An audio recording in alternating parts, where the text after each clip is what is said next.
What's up, everybody? This is Christoforou with the Duran, and I'm here with Alexander Mercouris, editor-in-chief of the Duran. And today we're going to be taking a look at Italy's budget problems. All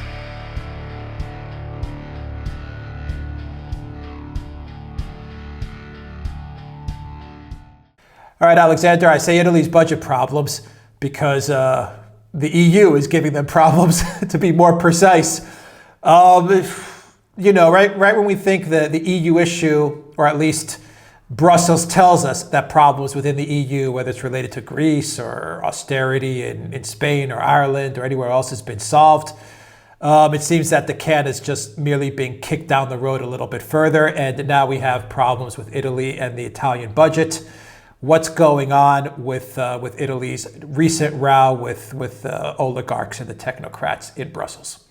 Well, indeed, what is indeed, because of course what has happened is that you've got to look at the history of Italy since it joined the Euro and since it became a part of the Eurozone way back in 2000. And since then, the Italian economy, which had previously been a pretty strong economy, I know that's not the perception of Italy that people have, because Italian governments used to be so unstable before. I mean, they used to change government all the time, and people didn't take Italy very seriously. But if you looked at its economic growth, it was actually pretty strong. It ran a trade surplus with Germany. People don't realise that. Actually, Italy exported more to Germany than it imported.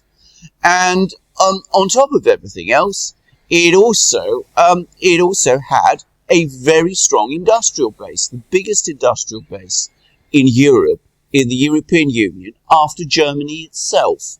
And in some sectors, a pretty high quality industrial base. I mean, think of all the expensive Italian products you buy, all the way from Ferrari cars to, leather shoes to perfumes to all sorts of things. I mean, even, some electronic gear, I think. So Italy was quite a strong economy. And then what happened was that the euro came along.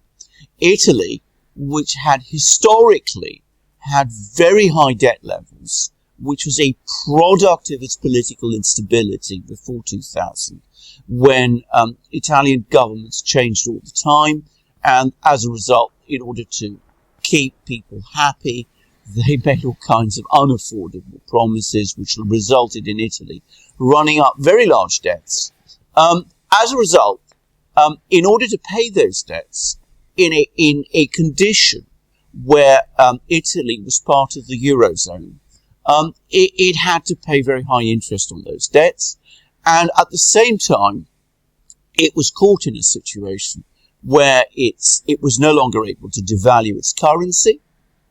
Its exports gradually became more and more uncompetitive, and as a result of the stability conditions that are attached to membership of the Eurozone, it was no longer able to reflate its economy and increase growth by running a deficit. So the result is that Italy has stagnated economically. It's lost about a fifth of its industrial base. There is very high unemployment, especially amongst young people. There's disputes about how high it is, but it is at least 20% of young people are unemployed in Italy, and possibly more than that. And the result was that, as we all know, earlier this year, there was an election in Italy. A new government came to power, led by the Northern League and Beppe Grillo's Five-Star Movement. It said that it wanted to change this direction of economic policy, which was leading Italy into a dead end. And what they proposed was running a very small budget deficit, no more than 2.5%, less, in fact, than countries like Germany and France have been allowed to have, even though that supposedly breaches the Eurozone rules. Now, instead of being allowed to do that by the Eurozone authorities, the EU authorities, the as Germany and France were allowed to do it. What we now have is all kinds of threats against Italy, declarations that the Italian budget is unacceptable, and threats of sanctions on Italy, which are going to make the position of Italy extremely difficult. And what those sanctions mean, essentially, is a cut-off of help to the Italian banking system, which is coming under severe strain at a time when Italy is already struggling to keep up payments of interest on its debts. So Italy is now seeing the squeeze being put on it, and it's not really because it's being fiscally improvident, because in fact the Italians have run balanced budgets since they joined the euro, and on their contributors to the EU budget, it is because Salvini and the Northern League and Beppe Grillo's five-star movement have dared to criticize aspects of EU policy on immigration, on relations with Russia, on all sorts of other things, as we have often discussed. Right. I was just about to ask you, Alexander, that if Germany has run budget deficits and no one uttered a word, why are they squeezing Italy and why are they clamping down on Italy? And obviously it's retribution for Italy stepping out of line against the Brussels dictate. And exactly. So what's going to be Italy's reaction to this? Well, the Salvini government and Beppe Grillo and these guys. Right. Well, Salvini is talking strong. I mean, he's saying very clearly that Italy will continue with its budget. It's not going to pay any attention to what the EU says.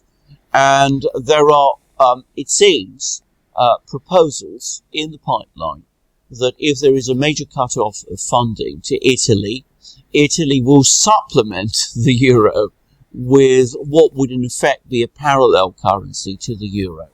And everybody sees that as the first step, in fact, to Italy leaving the Eurozone. So the stakes could not be higher. And the question is, how strong is the present Italian government? Will the five-star movement, Beppe Grillo's five-star movement, which is left of centre, continue in coalition with Salvini's Northern League, which is definitely right? And will this new government hold? And I say that because we can be certain that there will be huge pressures within Italy itself from the European establishment, which has many Italian collaborators, including the President of Italy, to try to break this government down and to try to force a change of government on Italy, and to get it to change its policies and to submit to what you correctly called the dictate of the euro, of the EU and of Brussels. So what we're going to see, I think, is a financial crisis, a brewing financial crisis, and we're also going to see a political crisis also. Yeah, this is a standard playbook for the EU, in my opinion. I mean, they ran it on Greece, they ran it on Cyprus. They're running it on the UK and Brexit right now. Anyone that steps out of line, anyone that decides to go against the neoliberal EU oligarchs, they will get punished. And so far, the EU has, I mean, I hate to admit it, the EU has succeeded in levying punishment on any country that has decided to go their own way, with the exception, I would say, Alexander, and I want your take on this, of Hungary and countries that don't actually use the euro currency. Poland and Hungary, who have been able to tell the EU, F off. We don't care because we have our own currency. Anyway, so how strong is Italy using the euro to do such a thing? First of all, I should say you're absolutely right to identify Hungary. I mean, the point about Hungary is it has a well-run economy. This isn't something people don't know, but Orban inherited a mess, and he basically sorted it out.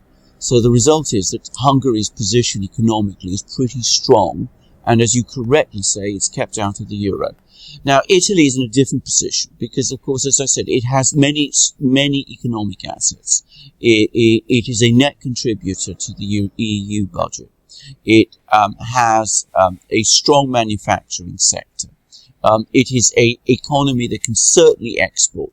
Italy is not Greece. It's much bigger than Greece. It's much richer than Greece. And it has in Salvini a political leader who is, immeasurably stronger and cleverer than Alexis Tsipras was.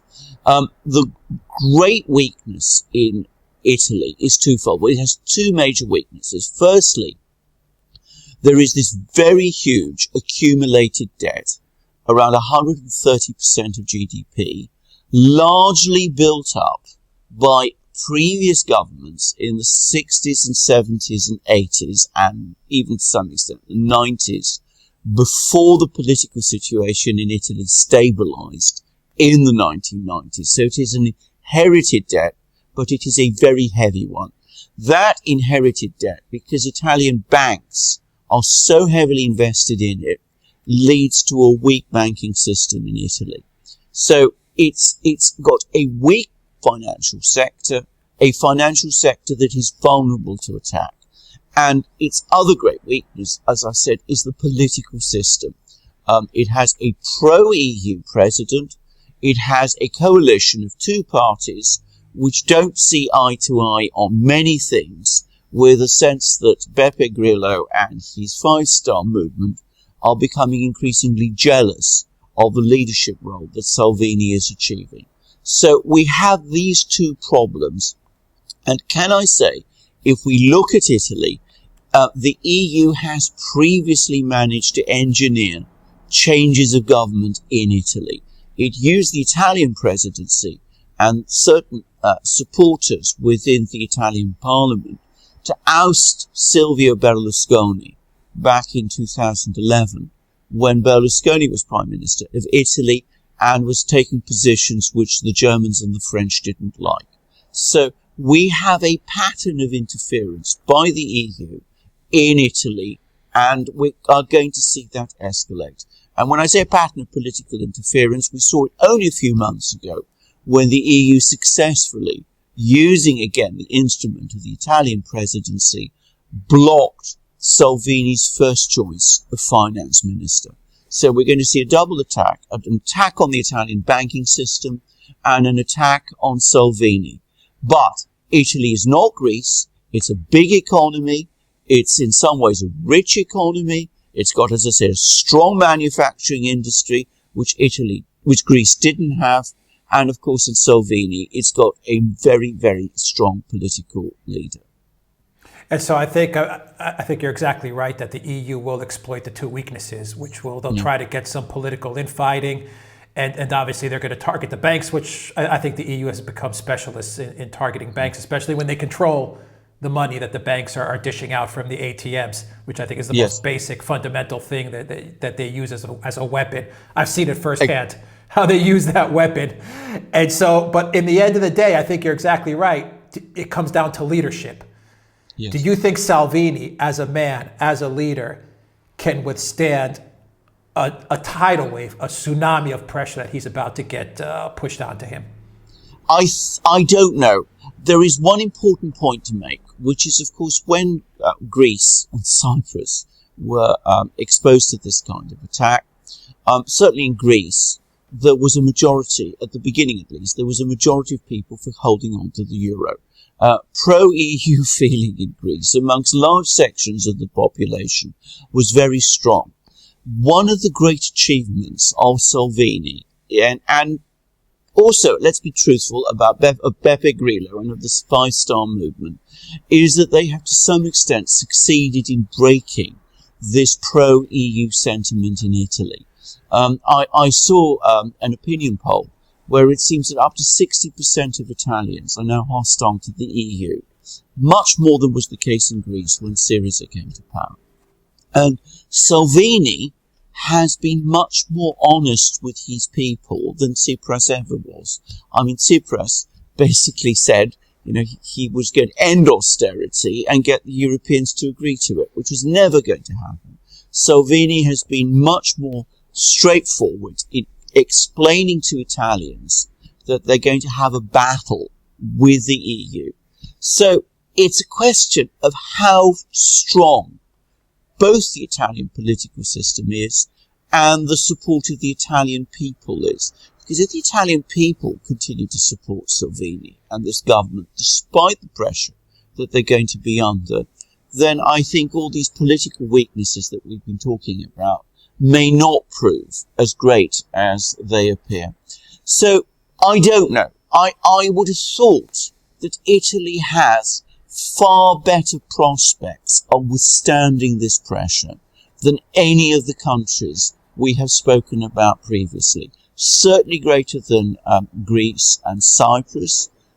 I think, frankly, better than Britain, because the Italians come to this with a much more clear-eyed understanding of what they're up against, without the sort of pretensions that they're a great power, with all the delusions that created in Britain about what the British could do, and at the same time with a political leadership that, as I said, is much clearer about what it's looking for and is prepared to leverage Italy's position as a key member of the Eurozone.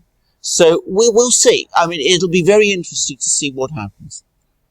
Does Italy have other nations that will support it within the EU? Will a Hungary, will a Poland, will an Austria provide a little bit of support to Italy's position?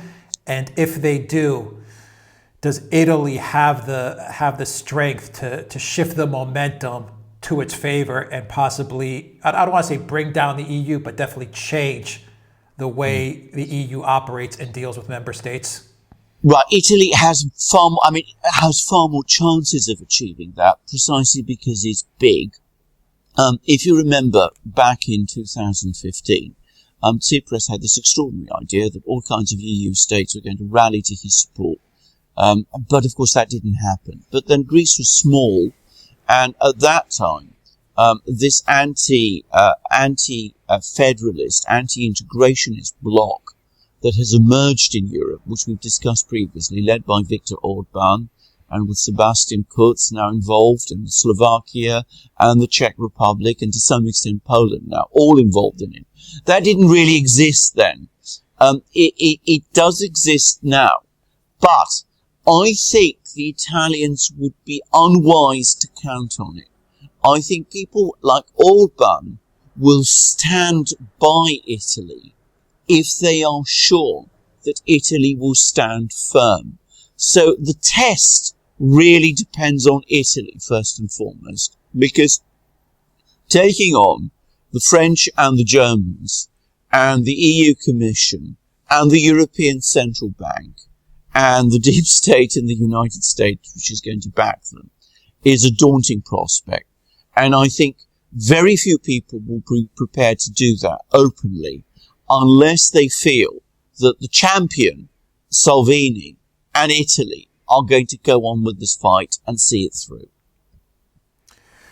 Does Draghi, being Italian, what comes first, Alexander, country or money and the EU? Is there any?